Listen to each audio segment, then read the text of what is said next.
सबको जय मसीह। मैं प्रभु को धन्यवाद देता हूँ, फिर एक शाम रानी रंगा असेंबली में आने का मौका मिला और आप लोग सब आए हैं। आने के लिए बहुत बहुत धन्यवाद। और ये समय आपके लिए लाभदायक बने ऐसा हम प्रार्थना करते हैं। और प्रभु का वचन सुनने सुनने के लिए जो आज हम लोग देखने वाले, प्रभु आपसे बात करें ऐसे हम प्रार्थना करते हैं। आइए हमारे साथ मार्कुस का 14वां अध्याय। और हम लोग आज इस अध्याय को पूरा खत्म करने का कोशिश करेंगे। अगर नहीं हुआ तो अगले हफ्ते इस अध्याय को हम लोग कंटिन्यू करेंगे। लेकिन हम लोग आज पढ़ेंगे 12 से लेकर 12 टू 14 तक पढ़ेंगे। मेरी रोटी के पर्व के पहले दिन इसमें वे फसह का बलिदान करते थे। उसके चेलों ने उससे पूछा, तू कहाँ चाहता है कि हम जाकर तेरे लिए फसह खाने की तैयारी करें? उसने अपने चेलों में से दो को यह कहकर भेजा, नगर में जाओ और एक मनुष्य जल का घड़ा उठाए हुए तुम्हें मिलेगा, उसके पीछे हो लेना। और वो जिस घर में जाए उस घर के स्वामी से कहना, गुरु कहता है कि मेरी पहुंचशाला जिसमें मैं अपने चेलों के साथ फसह खाऊंगा कहाँ है? 16 तक पढ़ो। वह तुम्हें एक सजी सजाई और तैयार की हुई बड़ी अटारी दिखा देगा। वह हमारे लिए वह हमारे लिए तैयारी करो। चेले निकल कर नगर में आए, जैसा उसने उनसे कहा था वैसा ही पाया और फसल तैयार किया। Thank you. परमेश्वर इन पढ़े वचनों पर आशीर्वाद दे। एक छोटा सा प्रार्थना करते हैं। प्यारे पिता परमेश्वर, हम आपको धन्यवाद देते हैं शाम के समय में। प्रभु जी, आपका वचन हम लोग देखने वाले हैं, समझने के लिए आप बुद्धि ज्ञान दीजिए। और धन्यवाद देते हैं कि आपका जीवित वचन आज हमारे हाथों में है, आपका पवित्र आत्मा हमारे दिलों में है। लेकिन प्रभु जी, आज जो समय हम लोग आपके वचन में बिताएंगे, आपकी महिमा होने के लिए हमारी सहायता मदद करना। बोलने के लिए मुझे सहायता करो, ताकि प्रभु यीशु मसीह का ही केवल महिमा हो। आगे का समय आपके हाथों पे सौंपते हैं। ये प्रार्थना प्रभु यीशु मसीह के नाम में हम करते हैं, आमीन। तो ये पिछले बार हमने देखा था कि प्रभु यीशु मसीह कैसे अपने शिष्यों के साथ बेथनी में समय बिताया। और वहां पर प्रभु यीशु मसीह को तेल से अर्पण किया जाता है। और वहां पर मरियम, हालांकि मरियम का नाम नहीं है, फिर भी हम लोग यूहन्ना का 12 अध्याय से हम लोगों को पता चलता है कि मरियम ने वो तेल प्रभु यीशु मसीह के ऊपर उंडेल दिया। और कोई कोई जगह में हम लोग पढ़ते कि वो तेल प्रभु यीशु मसीह के पैरों पे और प्रभु यीशु मसीह के सिर पे भी दिया गया था। और मार्कुस कहता है कि प्रभु यीशु मसीह के सिर पर ये तेल उंडेल दिया गया था, जैसे इस फोटो में आप लोग देख सकते हैं। और साथ ही साथ हमने मरियम और यहूदा इस्करियत का तुलना किया कि कैसा मरियम एक अच्छा उदाहरण है और यहूदा इस्करियत एक खराब उदाहरण है हमारे लिए। और कैसे वो पैसे की पीछे लालच उसके दिल में आता है और वो लोभ में गिर जाता है। और हमने ये भी देखा कि कलोसियों 3:15 में भी कि ऐसा लिखा है कि बुरी लालसा और लोभ को जो मूर्ति पूजा के बराबर है। और यहूदा इस्करियत इस प्रकार से एक खराब उदाहरण है हमारे लिए। लेकिन आज हम यहाँ आगे जब बढ़ते हैं, यहाँ हम लोग देखते हैं कि प्रभु यीशु मसीह का इच्छा है कि वो अपने शिष्यों के साथ वो एक आखिरी भोजन खाए। बेथनी में हम लोग देखते हैं कि शिष्यों ने, और खास करके लाजर का परिवार और शिमोन का परिवार वहां पर यीशु मसीह का आदर करने के लिए उसके लिए एक भोजन तैयार करता है। लेकिन यहाँ पर दूसरा दिन प्रभु यीशु मसीह शिष्यों का आदर करने के लिए एक आखिरी भोजन उनके साथ खाना खाना चाहता है। और ये प्यार दिखाने का एक बहुत ही अच्छा तरीका है। अगर किसी परिवार से हम लोगों को प्यार दिखाना है तो उनको हम अपने घर बुलाते हैं और उनके लिए अच्छा चिकन या मटन या जो हमारा पसंदी मीट है उसको हम बनाकर उनको खिलाते हैं। और उसी प्रकार से ये पुराना रीति है, रिवाज है कि जब कोई दूर चल जाने वाला है तो हम उनको घर पे बुलाते हैं और उनके लिए खाना बनाते हैं और एक प्रकार से गुड बाय हम लोग बोलते हैं और उनको हम इस प्रकार से हम आदर सम्मान करते हैं। मुझे याद है जब मेरा परिवार जब हम ऊटी साउथ इंडिया में जो एक पहाड़ी शहर है वहां पर मेरे मम्मी पापा काम करते थे। और 2 साल मेरे पापा मम्मी दोनों टीचर और वो स्टाफ, वो स्कूल के स्टाफ थे। और वहां पर 2 साल खत्म होने के बाद वो वहां से तमिलनाडु से ऊटी से वहाँ महाराष्ट्र जाने वाले थे सेवा करने के लिए। तो जितने लोग उस मंडली में थे, कलिसिया में जो लोग थे, सब ने एक एक करके हम लोगों को अपने घर पे भोजन खाना खाने के लिए बुलाया था। और ये बहुत ही खुशी की बात था। एक एक दिन एक एक रात हम एक एक घर में जाकर खाना खा रहे थे। तो मैं छोटा था ऐसा, मैं क्लास 2 में, क्लास 3 में पढ़ने वाला एक लड़का था। तो हर एक के घर में जाकर खाना खाने के लिए मुझे बहुत मजा आ रहा था। लेकिन प्रभु यीशु मसीह यहाँ पर अभी शिष्यों को कैसे वो खाना खिलाएंगे। प्रभु यीशु मसीह का एक भाड़े का घर था, हम लोग देखा था कफरनहूम में। वो तो शायद जब उस जो व्यक्ति का जो पैरालिसिस था, उन्होंने वो छत को तोड़कर उस प्रभु यीशु मसीह के सामने लेकर आया था। शायद तभी प्रभु यीशु मसीह का जो किराए का घर वो भी चला गया था। और तब से प्रभु यीशु मसीह प्रचार करते करते 3.5 साल वो गलीली का क्षेत्र में, फिर कभी यरूशलेम में आता है प्रचार करने के लिए। तो भाड़े का घर भी नहीं है प्रभु यीशु मसीह के पास। और वो बेथनी नाम का, हम लोग ये देखा था, बेथनी नाम का जगह में, और बेथनी यरूशलेम के नजदीक में ही है। और जहां पर एक प्रकार से हम लोग देख सकते हैं कि जो कोढ़ी के बीमारी, कोढ़ी या कुष्ठ रोग का बीमारी के लोग वहां पर रहते हैं। और जो लोग मानते कि छोटा जात का है, ऐसे जगह पर ये लोग बेथनी करके वो जगह पे लोग रहते थे। और हम लोग जानते कि मरियम शायद एक प्रोस्टिट्यूट थी।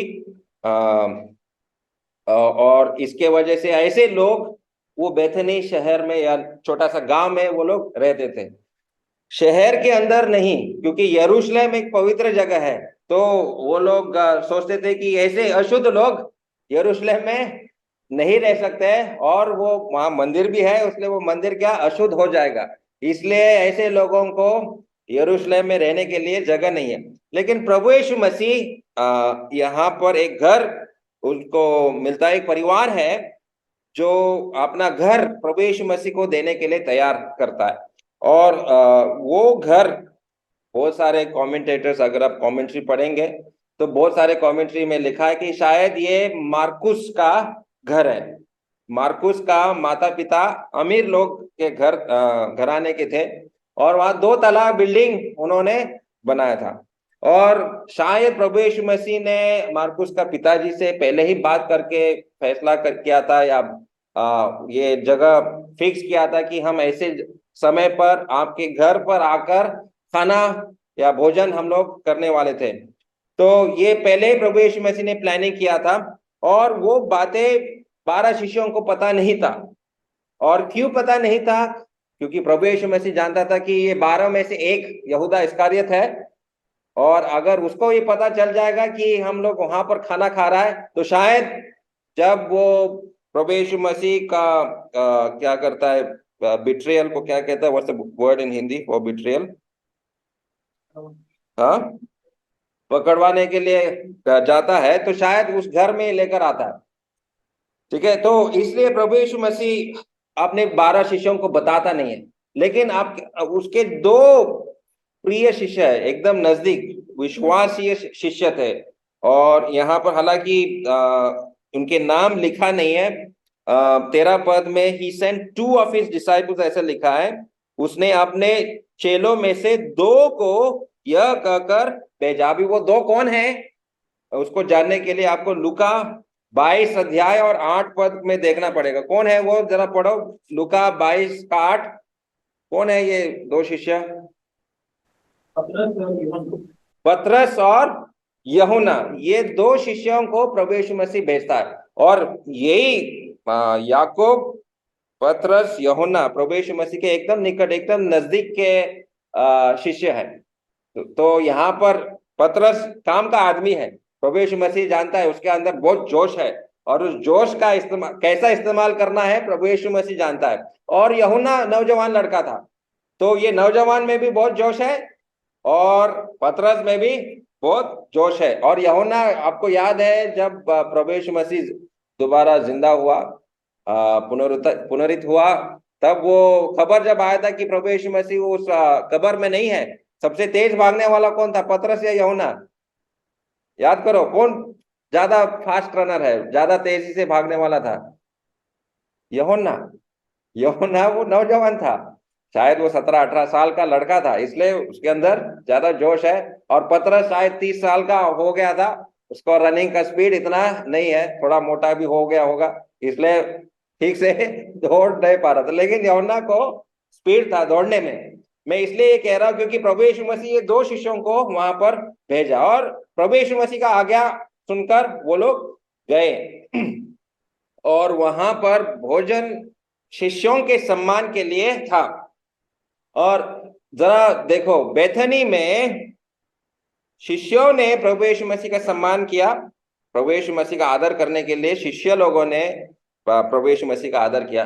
लेकिन यहाँ जेरूशलेम में प्रभु यीशु मसीह शिष्यों का आदर कर रहा है।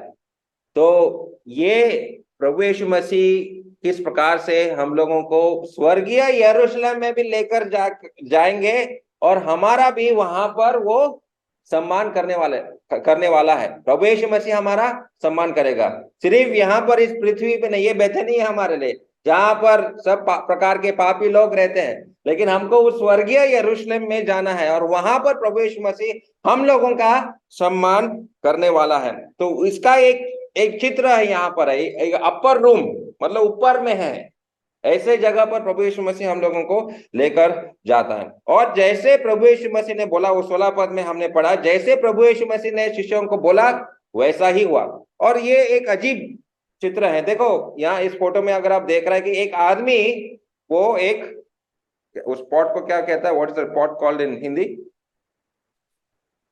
मटका। हाँ, पानी जिसमें रखता है उसको क्या बोलते हैं? हाँ, मटका है, बड़ा वाला है, छोटा नहीं है, गड़ा। ओके, ये महिलाओं का काम है, और ये तस्वीर हमारा देश में भी हम लोग देखने को मिलता है, खास करके राजस्थान में। पुरुष लोग वो काम नहीं करेगा, कौन करेगा? महिला लोग वो अपने सिर पर लेकर जाते हैं। और पुराने नियम और पुराने जमाने में भी वही काम महिलाओं का ही था। शमरोनी महिला, यूहन्ना 4 अध्याय में पानी लेने के लिए कौन जाता है? महिला लोग, लेडीज लोगों का। अभी ये ऐसा नहीं कि ये काम खराब है इसलिए महिला लोग ही करना चाहिए, ऐसा नहीं है, लेकिन ये एक रिवाज है, कस्टम है, इस प्रकार की चीजें हो रहा था समाज में। इस प्रकार का काम महिला लोग ही ज्यादातर करते थे, बर्तन धोने के लिए, कपड़े धोने के लिए, बच्चों को नहाने के लिए, उनको ये सब पानी चाहिए। लेकिन यहाँ पर ऐसा कह रहा है कि एक पुरुष ये काम कर रहा है, वो पानी लेकर जा रहा है। तो इसलिए ये शिष्यों को ये बात नजर में, अरे एक आदमी लेकर, पुरुष लेकर जा रहा है, तो मतलब यही है वो चिन्ह, इसलिए वो पहचान गए, उसके पीछे हमको, इसके पीछे हम लोगों को जाना है, और वो हमको वो घर दिखाएगा। तो ये गुप्त तरीके से प्रभु यीशु मसीह अपने शिष्यों को, 2 ही शिष्यों को, जो विश्वासी शिष्य है उनको ही भेजा। यहूदा इस्करियत इसमें नहीं है, क्योंकि प्रभु यीशु मसीह जानता है अगर पहले ही उनको ये घर बता देता, किसी एक शिष्य को, एक शिष्य बाकी सारे शिष्यों को बता देता, इसलिए प्रभु यीशु मसीह किसी को बताया नहीं, खाली ये 2 जनों को बोला, जाओ ऐसा ऐसा एक आदमी मिलेगा, उसके पीछे करो, वहां पर हम लोग ये फसह का त्योहार हम लोग मनाएंगे, वहां पर हम लोग खाएंगे। अब ये फसह का जो खाना, जो भोजन था, यहूदी लोग आज भी इस प्रकार के चीजें, ये फसह का त्योहार वो लोग मनाए। हालांकि फ्राइडे को, गुड फ्राइडे जो हम लोग क्रिश्चियन लोग मनाते हैं, वो यहूदी लोग उसको पास ओवर या फसह का त्योहार करके वो लोग मानते हैं। और एक भोजन वो लोग तैयार करते हैं। उसमें अंडा है, अजमोद। अभी ये सब ट्रांसलेशन मैंने किया, गूगल ट्रांसलेट से जरिए मैंने ये सारे शब्दों को लिया। अजमोद वो अजवाइन, मालूम है ना? तो अजमोद के पत्ते धनिया पत्ता की तरह दिखता है। अजमोद के पत्ते को नमक के पानी में डुबा के कच्चा वो लोग खाते सैलेड की तरह। फिर मिक्स्ड फ्रूट या मिश्रित फल। फिर बिना खमीर वाली रोटी, वो क्या है? हमारा चपाती जो हम लोग खाते हैं, रोटी जो खाते हैं, या तंदूर में जो रोटी हम लोग बनाते हैं, वो बिना खमीर वाली रोटी है। तो उनको भी वही पसंद है, चपाती जो हम लोग खाते हैं, रोटी जो खाते हैं हम लोग, वही वो यहूदी लोग भी खाते हैं। और वही ब्रेड जो बेकरी में जो मिलता है उसमें खमीर होता है, लेकिन जो घर में हम लोग बनाते हैं वो बिना खमीर वाली रोटी। इतना ही फर्क है। तो और एक चीज वो लोग पीते हैं, या वहां पर है अंगूर का रस।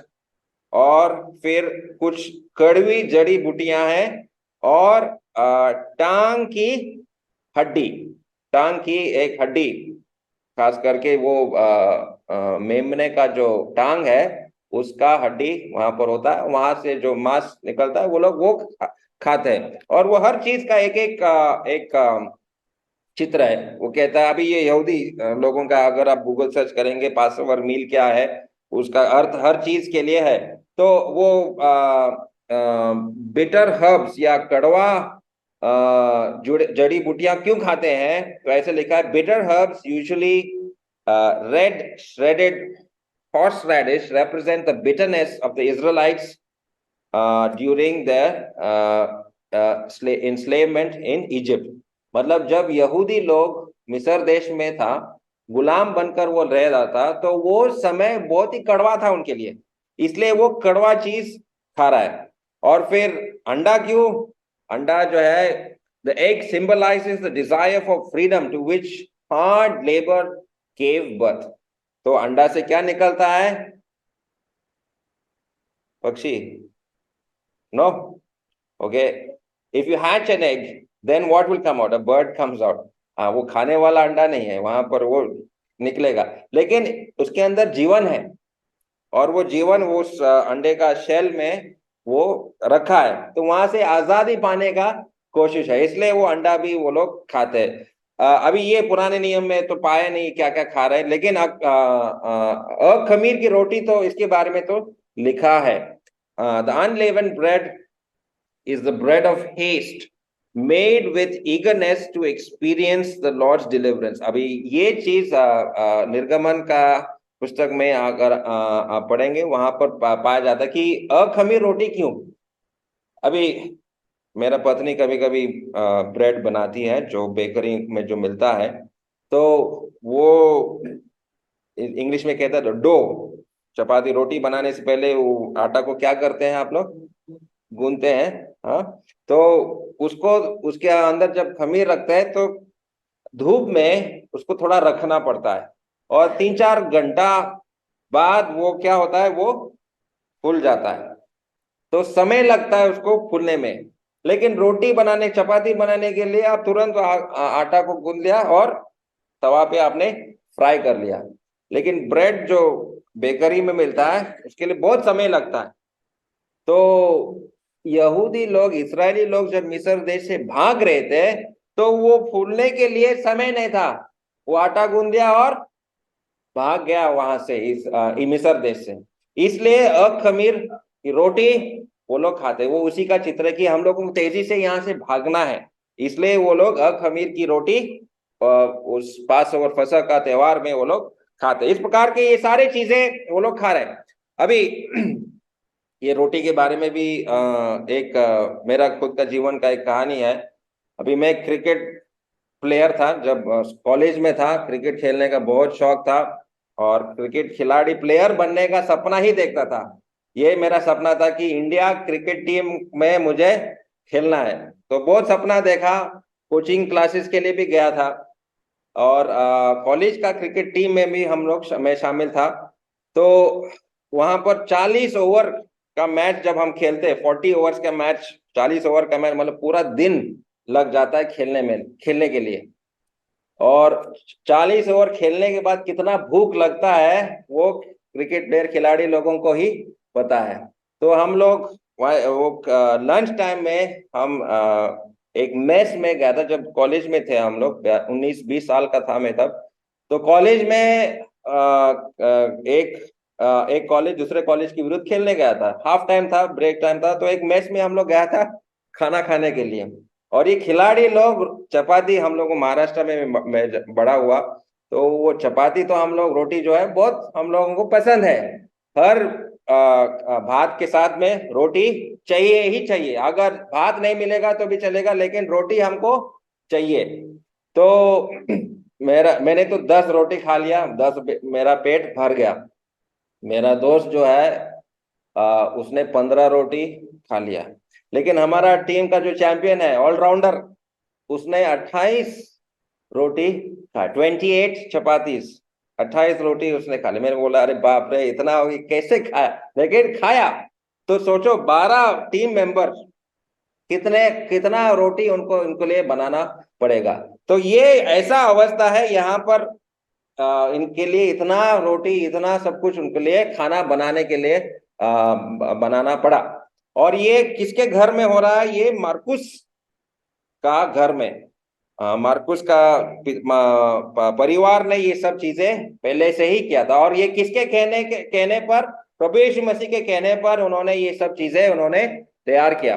तो ये सब चीजें अभी वहां पर हो रहा है। अभी शिष्य लोग आया है खाना खाने के लिए।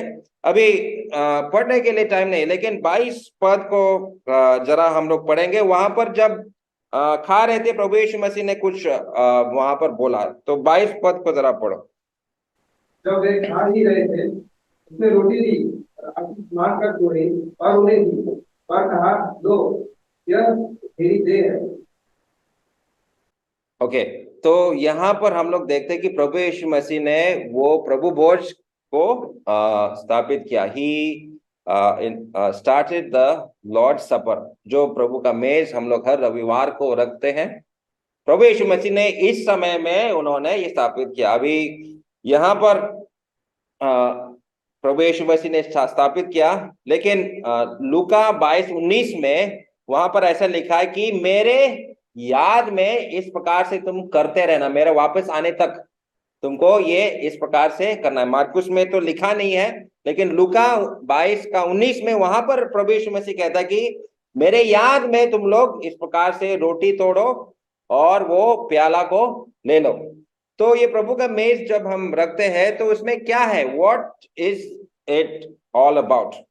तो यहाँ पर कोई जादू कुछ तो है ही नहीं, क्योंकि जब हम धूपगुड़ी में थे, खास करके बंगाली लोगों के बीच में हम 8 साल सेवा किया, तब बहुत सारी चीजें हम लोगों को हमारे कान पे आता था। बंगाली लोग क्या कह रहे हैं हमारे बारे में, ये क्या कर रहे हैं, हर रविवार को इस प्रकार से रोटी तोड़ रहे हैं वगैरह, क्या चल रहा है?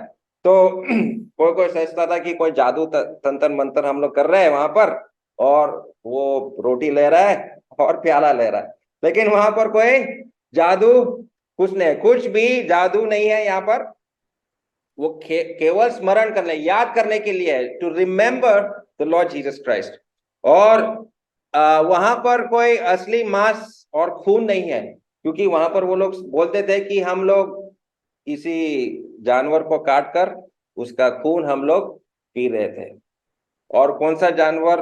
वो लोग बोल रहा था गोरू को काट कर उसका खून हम लोग पी रहा था। ऐसे ही चर्चा वहां पर धूपगुड़ी में लोग बता रहे थे, लेकिन ऐसा कुछ नहीं है। यहाँ कोई असली मांस और असली खून नहीं है। It is not the real flash and blood. और ये भी इसलिए जानना जरूरी है कि क्योंकि कोई कोई क्रिश्चियन समाज में, खास करके कैथोलिक में, वो लोग कहते हैं कि जब वो पादरी, वो प्रीस्ट उस रोटी और प्याला को लाता है, वो यीशु मसीह का शरीर और यीशु मसीह का खून बन जाता है।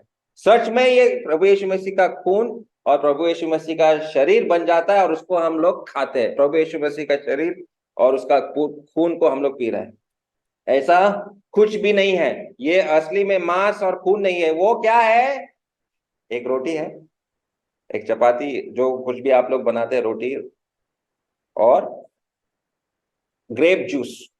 ग्रेप जूस, अंगूर का शरबत है, और कुछ नहीं है। लेकिन क्यों कर रहे हैं? प्रभु यीशु मसीह को याद करने के लिए। और वहां पर कोई बलिदान भी नहीं है। This not a sacrifice. कोई बलिदान वहां पर नहीं हो रहा है। कोई क्योंकि सोचता है वहां पर प्रभु यीशु मसीह का बलिदान हो गया, हो रहा है वहां पर। नहीं नहीं, वहां पे कोई बलिदान नहीं हो रहा है। प्रभु यीशु मसीह ने 2000 साल पहले ही बलिदान किया है। और यहाँ पर जब हम प्रभु का मेज रखते हैं, वहां कोई बलिदान नहीं है। There is no sacrifice. सारे बलिदान समाप्त हो गया। इब्रानी 10 और 14 जरा पढ़ो। Hebrews chapter 10 verse 14। क्योंकि उसने एक ही चढ़ावे के द्वारा उन्हें जो पवित्र किए जाते हैं खुदा के लिए सिद्ध कर दिया है। He has perfected for all time those who are sanctified। मतलब एक ही बार उन्होंने अपने ही बलिदान से हम सबको शुद्ध कर दिया। ये 2000 साल पहले प्रभु यीशु मसीह ने अपना खून उस वहां पर बहाया। अभी हमको कुछ करने का, कोई बलिदान करने का जरूरत नहीं। प्रभु यीशु मसीह ने वो बलिदान कर दिया। और ये मेज किसके लिए रखा है? जिनका उद्धार हुआ है। जिनका उद्धार हुआ है। जिनका उद्धार हुआ ही नहीं है, क्यों इसमें भाग लेंगे? उनको कुछ पता ही नहीं है। जिनका उद्धार हुआ है, उसी में वही लोग इस मेज में भाग लेंगे। और इसको सही तरीके से हम लोगों को लेना है। अभी हर रविवार को हम लोग प्रभु का बोझ रखते हैं। तो इसको कैसे लेता है? पहला कोरिन्थ 11:28 और 29 में वहां पर लिखा है कि सही प्रकार से हमको वो प्रभु का मेज को लेना है। पाप की अवस्था में नहीं। ठीक है, मेरा उद्धार हुआ है, लेकिन अगर मैं कुछ पाप में गिर गया और फिर रोटी तोड़ूंगा तो वो सही नहीं है। पश्चाताप होने के बाद ही तभी इसमें हम लोग भाग लेंगे। वो पहला कोरिन्थ 11:28-19 में 29 में हम लोग उस पढ़ते हैं। ठीक है, तो ये प्रभु का मेज रखने का क्या फायदा? What's the benefit of keeping the Lord's table? क्या फायदा है? क्यों रखते हैं हम लोग? तो सबसे पहले ये आध्यात्मिक लाभ है, शारीरिक लाभ नहीं है। हम लोग यहाँ पर प्रभु का मेज रखेंगे, इसमें भाग लेंगे तो कल मुझे बहुत पैसा आ जाएगा मेरे बैंक खाता में ना, ऐसे नहीं है। कुछ शारीरिक लाभ इसमें नहीं है, केवल आत्मिक लाभ है यहाँ पर। और प्रभु यीशु मसीह की मृत्यु, गाड़े जाने और पुनरुत्थान से हम पहचान करते हैं। मतलब प्रभु यीशु मसीह मेरे पापों के लिए वो मर गया, वो गाड़ा गया और 3 दिन बाद वो जिंदा हुआ। उसका एक चित्र है ये। बपतिस्मा का भी वही चित्र है, लेकिन बपतिस्मा एक ही बार हम लोग करेंगे। लेकिन ये मेज में हर बार, हर रविवार, जितना दिन हम लोग जिंदा है, जितने बार यहाँ पर प्रभु का मेज रखा है, उसमें हम लोग शामिल हो जाएंगे। तो प्रभु यीशु मसीह का मृत्यु, उसका गाड़ा जाने और उसका पुनरुत्थान का एक चित्र है ये प्रभु का मेज। और यह उसके काम की घोषणा करता है। क्या काम प्रभु यीशु मसीह ने किया? मृत्यु पर विजय पाया, मृत्युंजय हुआ प्रभु यीशु मसीह। इसका एक वो काम है। और वहां पर हम लोग ये भी बताते हैं कि मैं कमजोर हूं, प्रभु यीशु मसीह सर्वशक्तिमान है। मैं एक पापी हूं, प्रभु यीशु मसीह निष्पाप है। तो वहां पर मेरा कमजोरी हम लोग देखते हैं और प्रभु यीशु मसीह का ताकत या प्रभु यीशु मसीह का शक्ति हम लोग देखते हैं। और इससे हमारा विश्वास बढ़ता है। जब हर रविवार को जब हम आते हैं, मेरा विश्वास और भी दृढ़ होना चाहिए, मेरा विश्वास बढ़ेगा। जब जितने बार मैं इसमें शामिल होता हूँ प्रभु का मेज में, उतना मेरा विश्वास बढ़ता है। और ये हमारे लिए एक आशा है, आशा देता है। क्यों? क्योंकि प्रभु यीशु मसीह जिंदा हुआ, वो अभी कब्र में नहीं है, वो क्रूस पर नहीं है। प्रभु यीशु मसीह कहाँ है? मृत्यु पर जय पाया और स्वर्ग में है, पिता परमेश्वर के दाहिने ओर है, वो है। इसलिए हम लोगों को इस मेज में भाग लेते हैं और एक आशा भी हम लोगों को मिलता है। और इस प्रकार से हमारा प्रेम हर विश्वासी भाई के साथ बढ़ना चाहिए।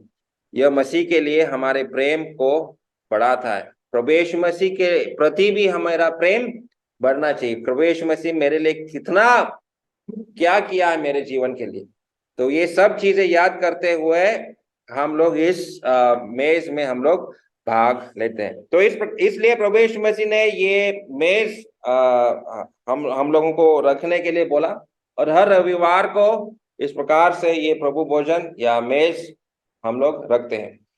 ठीक है। तब ये 14वां अध्याय में जब हम जाते हैं, देखते हैं, तो बहुत सारे अलग अलग प्रकार का मनोभावना है या इमोशंस है, या लोगों के दिलों में अलग प्रकार के विचार है। और खास करके हमने हम लोग पिछले बार देखा कि मरियम मैगदलीन ने कैसे प्रभु यीशु मसीह के प्रति प्रेम दिखाया, और उन्होंने वो तेल प्रभु यीशु मसीह के लिए अर्पण किया, वो हम लोग वहां पर देखते हैं। और ये भी 14वां अध्याय में जब हम लोग देखते हैं कि वहां पर एक त्योहार का समय है, त्योहार का मिजाज, ये ऐसा लिखा है। तो त्योहार मनाने का जो कुछ भी आनंद लोग उठाते हैं, ऐसे वहां पर हम लोग देखते हैं। और यहाँ पर 56 पद को जरा पढ़ो। 56 पद में ये फरीसी लोग और याजक लोग क्या कह रहे हैं वहां पर? 14 का 56, 56। क्योंकि बहुत से उसके विरोध में झूठी गवाही दे रहे थे, हाँ, और झूठी गवाही एक सिंह थी। तो ये याजक लोग, फरीसी लोग बहुत ही चालाक है। तो चालाकी से वो प्रभु यीशु मसीह को गिरफ्तार किया।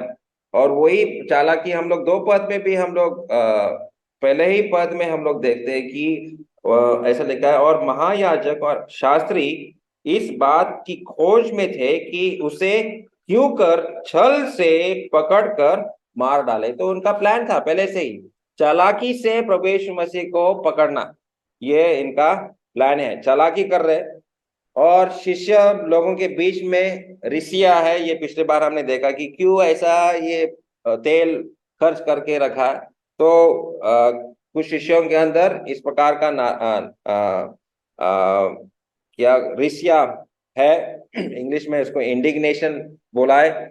और मरियम को एक प्रकार का चिंता भी हो रहा है, क्योंकि केवल मरियम को मालूम था कि, हालांकि प्रभु यीशु मसीह 12 शिष्यों को बता रहा था कि मैं मरने वाला हूं, लेकिन केवल मरियम याद रखी है कि यीशु मसीह मरने वाला है। वो 8 पद में प्रभु यीशु मसीह कह रहा है कि जो कुछ वह कर सकी उसने किया है, उसने मेरे गाड़े जाने की तैयारी में पहले से मेरी देह पर इत्र मला है।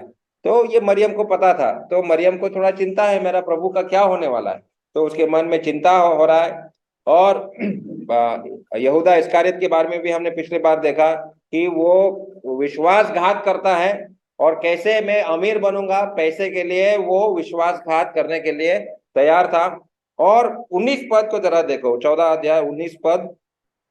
उन पर उदासी छा गई, और वे एक एक करके से कहने लगे, क्या वो मैं हूँ? हाँ, उदासी छा गए, या इंग्लिश में लिखा है डिस्ट्रेस। और वो डिस्ट्रेस का मतलब एक तनाव है। क्यों तनाव हो गया, क्यों उदासी हो गया? क्योंकि प्रभु यीशु मसीह ने बोला कि तुम 12 में से एक मुझे धोखा देने वाला है। और वहां पर ये ऐसा जरा देखो, किसी को भी डाउट नहीं हुआ कि यहूदा इस्करियत ऐसा धोखा करेगा। तो इसका मतलब है यहूदा इस्करियत एक नंबर का एक्टर है, एक नंबर का एक्टर है, सबसे पवित्र आदमी जैसा वो दिखेगा, हर सभा में उपस्थित।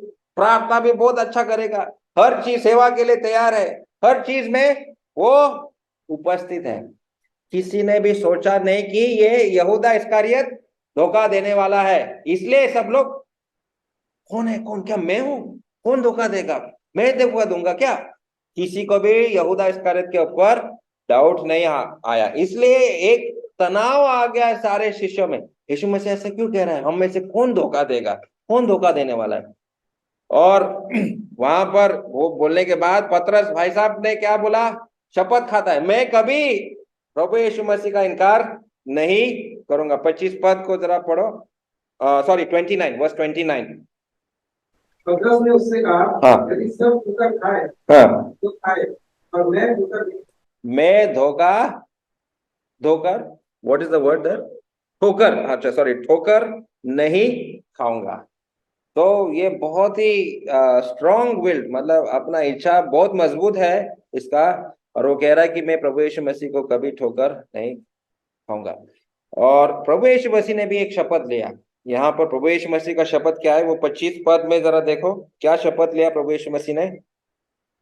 मैं तुमसे सच कहता हूँ कि दाख का रस उस दिन तक फिर कभी न पीऊंगा, जब तक परमेश्वर के राज में नया ना पीऊं। हाँ, प्रभु यीशु मसीह का शपथ क्या है, जब तक मैं अपना राज्य को स्थापित नहीं करूंगा तब तक दोबारा वो अंगूर का रस नहीं पीने वाला हूं। तो प्रभु यीशु मसीह अभी इंतजार में, वो शपथ वो पूरा करेगा जब उसका राज्य स्थापित होगा। और जब प्रभु यीशु मसीह शिष्यों को वहां पर उस बगान में लेकर जाता है, गेत्सेमनी बगान में, तो शिष्य लोग क्या करता है, 14 या 40 पद को पढ़ो। फिर आकर उन्हें सोते पाया, क्योंकि उनकी आंखें नींद से भरी थी। हाँ, और वे जानते थे कि इससे क्या उत्तर दे। नींद से भरी थी, उनकी आंखें नींद से भरी थी। देखो, उस जमाने में मोटरसाइकिल नहीं है, गाड़ी नहीं है, कुछ नहीं है, हर जगह उनको पैदल जाना पड़ता है। और बेथनी 5 किलोमीटर दूर है, बेथनी से यरूशलेम गया, यरूशलेम से फिर वापस बेथनी 10 किलोमीटर पैदल चलने के बाद आदमी कितना थकता है, तो कितना नींद आ गया। लेकिन प्रभु यीशु मसीह उनको कह रहा है प्रार्थना करो, लेकिन ये लोग नींद में सो रहे, थक गए, तो सारे वहां पर सो गए, नींद में है वो लोग। और उसके बाद 50 से 51, 50 to 51।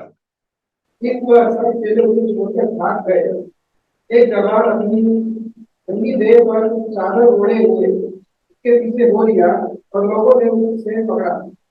हाँ, तो यहाँ पर हम लोग देखते हैं पैनिक, पैनिक या घबराहट है, हर शिष्य में घबराहट, और नींद में थे। फिर वो पकड़ने के लिए वो वहां पर पुलिस आया, पुलिस ने प्रभु यीशु मसीह को पकड़ लिया। तो वहां पर ऐसे ये बाकी के शिष्य भाग गया, एक तो वहां से नंगा भाग गया। तो शिष्यों के बीच में इस प्रकार का तनाव है, वो नींद में है, घबरा गए, चिंता में है।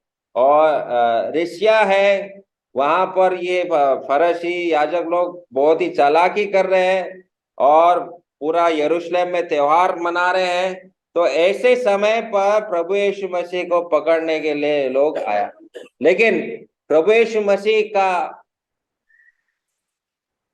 प्रभु यीशु मसीह में कोई इस प्रकार का तनाव चिंता नहीं है।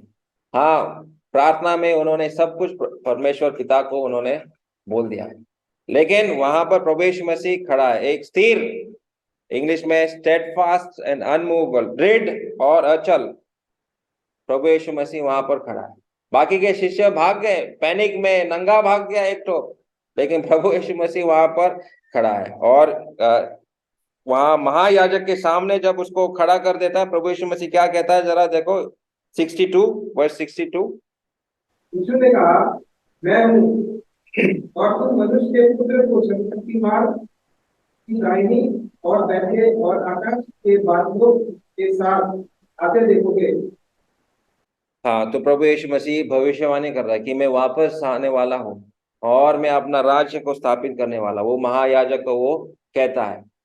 और वहां प्रभु यीशु मसीह दृढ़ता से वहां पर खड़ा है, बिना डर से। वो महायाजक, महायाजक है वो, पूरा यहूदी समाज का सबसे बड़ा आदमी है, और उसके सामने प्रभु यीशु मसीह डरा नहीं है। सोचो तुमको आज ममता दीदी के सामने खड़ा कर दिया गया, क्या होगा तुम्हारा अवस्था? कांपने लगेंगे। पुलिस कमिश्नर, सबसे बड़ा कमिश्नर के सामने आपको पकड़ के डाल दिया गया, कैसे आप खड़ा रहेगा वहां पर? कांपने लगेंगे। अगर स्कूल का प्रिंसिपल के सामने आपको लेके गया तो कैसे खड़ा रहेगा प्रिंसिपल के सामने? तो हम लोग वहां पर कांपने लगेंगे। लेकिन प्रभु यीशु मसीह ऐसा नहीं कांपा, डरा नहीं है। और वो महायाजक को उत्तर देता है कि मैं अपना राज्य को एक दिन स्थापित करने वाला हूं, बिना डर के। तो जब हम ये सारी चीजों को देखते हैं, पतरस यहाँ पर पतरस के जीवन से कुछ हम लोगों को सीखने को मिलेगा। तो और 10 मिनट है, ठीक है, तो पतरस के बारे में थोड़ा सा हम लोग पढ़ेंगे। हम लोग 66 to 72 तक हम लोग पढ़ेंगे, आखिरी जो भाग है, पैराग्राफ है। जब पतरस नीचे अंदर में था तो महायाजक की दासियों में से एक वहां आई और पतरस को हाथ खाते देख उसे टटकोर लगाकर टकटकी लगाकर देखा और पूछने लगी, तू भी तो उस दासी के साथ था? वो मुझसे गया और कहा, मैं वहां की जानता और ना ही समझता क्योंकि क्या कर रही है। फिर वह बाहर लेवी में गया और मुंह के दूर में बांध दी। वह दासी उसे देखकर उनसे जो पास खड़े थे वे कहने लगी, यह तुमने से एक है।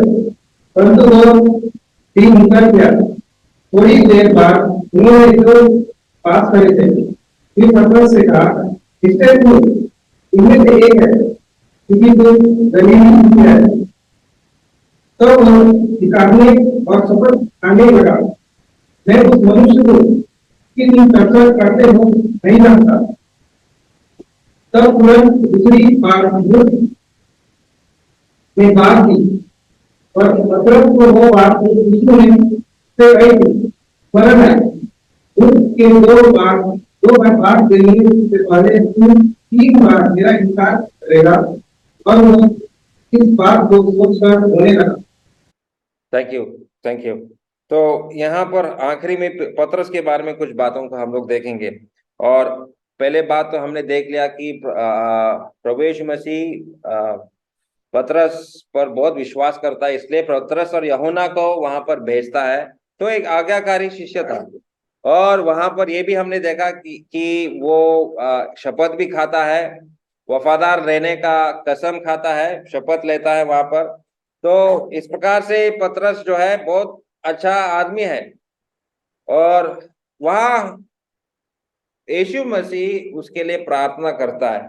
ये जो घटना यहाँ पर हम लोग पढ़ा, प्रभु यीशु मसीह जानता था कि ये इस प्रकार से मुझे इनकार करने वाला है। 14-30 में ऐसे लिखा है कि आज ही इसी रात को मूर्ख के 2 बार बांग देने से पहले तू 3 बार मुझसे मुकर जाएगा। ये 30 में प्रभु यीशु मसीह भविष्यवाणी करता है कि इस प्रकार से पतरस करेगा। और वहां पर प्रभु यीशु मसीह लूका में लिखता है, लूका 22:31 और 32 को भी पढ़ो। इसी घटना के बारे में प्रभु यीशु मसीह कुछ बात वहां पर कहता है उसको। लूका 22:31 और 32। शिमोन देख, शैतान ने तुम लोगों को मान लिया है कि गेहूं के समान फटके, परंतु मैंने तेरे लिए विनती कि तेरा विश्वास जाता न रहे, और जब तू गिरे तो अपने भाइयों को स्थिर करना। तो शैतान ने तुमको क्या करने के लिए? फटकने के लिए। क्या शब्द है वहां पर? 22 का 31-32 में। और देखो मेरे पकड़ने वाले के और मेरे साथ ये है 22 का लूक 22:31 और 32। वो फटका गेहूं के समान फटके देने के लिए।